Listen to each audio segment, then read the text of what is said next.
ನೋಡಿ, ಕ್ರಿಯೆಗಳನ್ನೇ ಸರಿಯಾಗಿ ಹಚ್ಕೋರಿ, ಹಚ್ಕೊಂಡು ಚೆನ್ನಾಗಿ ಬಿಡಿಸ್ರಿ. ನಿಮಗೆ ಟೈಮ್ ಕೊಟ್ಟದ ನೋಡ್ರಿ. ಗಣಿತಗಳನ್ನು ಮಾಡೋದು ಕಲಿಬೇಕು ನೋಡಿ. B Prakashan sir master guide ನನ್ನ ಗಣಿತ ಇದು ಡಿ ಸಿರೀಸ ಪ್ರಶ್ನೆ ನಂಬರ್ 43 ಬಿಡಿಸೋದ ಅಂತಂದ್ರೆ ನೋಡ್ರಿ, ನಾ ತಿಳಿಸ್ತೀನಿ. ವಿಡಿಯೋ ಆನ್ ಮಾಡ್ರಿ. 1/13 ಚೌಕಾಂಶ 7 ಪ್ಲಸ್ 2 ಗುಂಡ್ಲೆ 5 ಗುಂಡ್ಲೆ 11 ಪ್ಲಸ್ 2 ಗುಂಡ್ಲೆ 13. ಇಲ್ಲೇ ಕ್ರಿಯೆಗಳನ್ನು ಮೊದಲು ಬಿಡಿಸ್ಕೋಬೇಕು.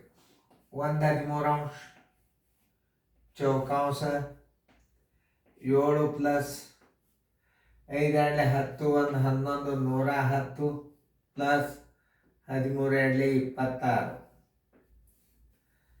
1/13 ಚೌಕಾಂಶ 6 7 13 6 7 3 6 7 13 3 4 1 143 ಆಯ್ತು. ಇದಕ್ಕೆ ಚಿಹ್ನೆ ಇಲ್ಲ ಅಂದ್ರೆ ಏನು ತಿಳ್ಕೊಂಡು 1/13 ಗುಂಡ್ಲೆ 143 ಡಿವೈಡೆಡ್ ಬೈ 1 ಹಚ್ಕೋಬೇಕು ಛೇದ. 13 ಒಂದಲೆ 13 11 ಬರೋಬ್ಬರಿ 11.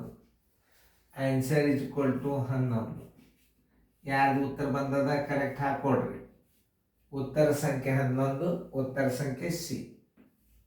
ನೋಡಿ, ಹೇಗೆ ಕ್ರಿಯೆಗಳನ್ನ ತಿಳಿಸ್ತೀನಿ ಅನ್ನೋದು ನೀವು ನೋಡಿ. ಮೊದಲು ಗುಣಾಕಾರ ಕ್ರಿಯೆ ಮಾಡ್ಕೋರಿ.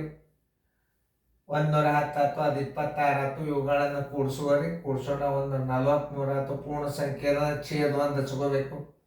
13 ಒಂದಲೆ 13 11 ಉತ್ತರ 11 ಬಂತು. ಉತ್ತರ ಸಂಖ್ಯೆ ಸಿ.